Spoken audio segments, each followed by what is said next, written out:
जय हिंद, नमस्कार दोस्तों, स्वागत है आपका हमारे चैनल पर। तो दोस्तों एनसीईआरटी का जो है हमारा बुक चल रहा है वो यही है, एनसीईआरटी सार संग्रह 6 to 12 है, वन लाइनर। आप लोग देख सकते हैं, सभी प्रतियोगिता परीक्षाओं के लिए समान रूप से उपयोगी। चलिए, इसी का हमारा चल रहा है। तो अभी हमारा मध्यकालीन में चल रहा था, तो आज जो है हमारा बाबर एवं हुमायूं से वन लाइनर कंप्लीट करेंगे। चलिए पहला पॉइंट जो है हमारा, भारत में मुगल साम्राज्य की स्थापना किसके द्वारा की गई थी? तो बाबर के द्वारा। कब की गई थी? तो 1526 में। ध्यान रख लीजिएगा, पानीपत के युद्ध के बाद 1526 में स्थापना कर दी गई थी।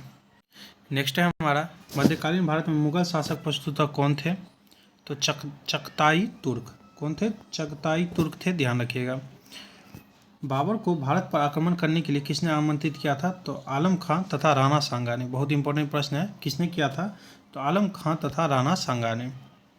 आगे हमारा नेक्स्ट पॉइंट बहुत ही इंपॉर्टेंट पॉइंट है। चलिए आगे कर रहा है हमारा, पानीपत का प्रथम युद्ध जो है 21 अप्रैल 1526 को बाबर तथा इब्राहिम लोदी के मध्य हुआ, जिसमें बाबर ने इब्राहिम लोदी को पराजित किया और भारत में मुगल साम्राज्य की नींव डाली। बहुत इंपॉर्टेंट प्रश्न है, बता भी चुके आप लोगों को। 1526 में प्रथम युद्ध हुआ था पानीपत का, जिसमें बाबर और इब्राहिम लोदी के मध्य युद्ध हुआ था और बाबर ने इब्राहिम लोदी को हराकर भारत में मुगल साम्राज्य की नींव रखी। द्वितीय कब हुआ था? तो 1556 में पानीपत का। तृतीय पूछे तो 1761 में। बाबर ने किस युद्ध में तुलुगुमा पद्धति का प्रयोग किया था? तुलुगुमा पद्धति का प्रयोग किया था, तो पानीपत का प्रथम युद्ध था।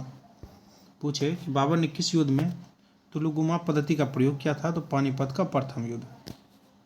सर्वप्रथम तोपों का प्रयोग किस युद्ध में किया गया था? तो पानीपत के प्रथम युद्ध में। पूछे सर्वप्रथम तोपों का प्रयोग किस युद्ध में किया गया था? तो पानीपत के प्रथम युद्ध में। बहुत इंपॉर्टेंट प्रश्न है।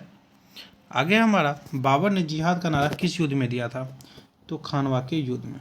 पूछे बाबर ने जिहाद का नारा किस युद्ध में दिया था? तो खानवा के युद्ध में दिया था। खानवा के युद्ध में विजय के पश्चात बाबर ने कौन सी उपाधि धारण की? तो गाजी की, काफिरों को मारने वाला। गाजी यानी काफिरों को मारने वाला, और यही उपाधि धारण की थी। बाबर ने तुर्की भाषा में तुजू के बाबरी नामक आत्मकथा लिखी। बहुत इंपॉर्टेंट प्रश्न है। बाबर ने तुर्की भाषा में तुजू की बाबरी यानी बाबर नामक आत्मकथा लिखी। आगे हमारा, बाबर ने अपनी आत्मकथा बाबरनामा में किस हिंदू राज्य का उल्लेख किया? तो मेवाड़ और विजयनगर। पूछे बाबर ने अपनी आत्मकथा बाबरनामा में किस हिंदू राज्य का उल्लेख किया? तो मेवाड़ और विजयनगर।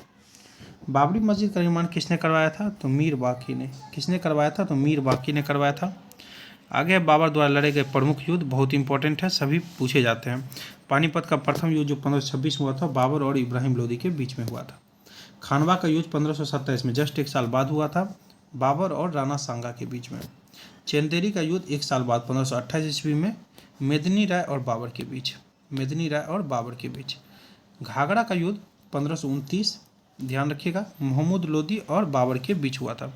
उपयुक्त सभी युद्धों में बाबर की विजय हुई। सभी में मतलब जो जीते थे बाबर थे। नेक्स्ट पॉइंट कर रहा है हमारा, बाबर के आक्रमण के समय भारतीय राज। विजयनगर कृष्णदेव राय शासक थे इस समय, दिल्ली में इब्राहिम लोदी और बंगाल में नुसरत शाह, मेवाड़, राणा सांगा। आगे हमारा, बाबर को उसकी उदारता के कारण लोग उसे किस नाम से पुकारते थे? तो कलंदर। किस नाम से पुकारते थे? कलंदर के नाम से पुकारते थे। आगरा में किसने ज्यामितीय विधि से बाग लगवाया था, यानी आराम बाग, इस अफगान के नाम से भी जाना जाता है, नूरे अफगान के नाम से? तो बाबर ने। ध्यान रखिएगा, बाबर ने। हुमायूं ने चुनार दुर्ग पर प्रथम बार कब आक्रमण किया था? तो 1532 में। कब किया था? 1532 में। हुमायूं ने कालिंजर का अभियान किस वर्ष किया था? तो वर्ष 1530 में। कब? 1530 में। ध्यान रखिएगा। नेक्स्ट है हमारा, कौन सा मुगल शासक ज्योतिष में विश्वास करता था? बहुत इंपॉर्टेंट प्रश्न है। हुमायूं करता था। ज्योतिष में कौन विश्वास करता था? तो हुमायूं। 26 जून 1539 को चौसा के युद्ध में हुमायूं को किसने पराजित किया था? शेरशाह सूरी ने। किसने पराजित किया था आपको? तो शेरशाह सूरी ने। चौसा के युद्ध के दौरान निजाम नामक एक भिश्ती ने हुमायूं की जान बचाई थी, इसलिए हुमायूं ने उसे आधे दिन के लिए बादशाह बनाया था। आधे दिन के लिए बादशाह किसने बनाया था? हुमायूं ने। चौसा के युद्ध के दौरान निजाम नामक एक भिश्ती ने हुमायूं की जान बचाई थी, इसलिए हुमायूं ने उसे आधे दिन के लिए बादशाह बनाया था। किस युद्ध में पराजित होने के पश्चात हुमायूं को दिल्ली की गद्दी छोड़कर भागना पड़ा। बिलग्राम या कन्नौज का युद्ध 1540 में हुआ था।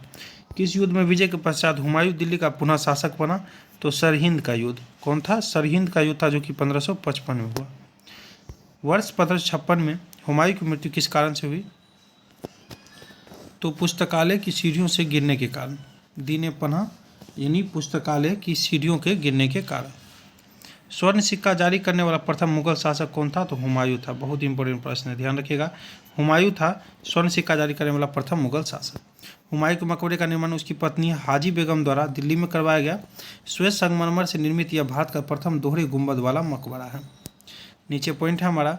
लेनपुल ने हुमायूं पर टिप्पणी करते हुए कहा कि हुमायूं जीवन भर लड़खड़ाता रहा और लड़खड़ाते हुए अपनी जान दे दी।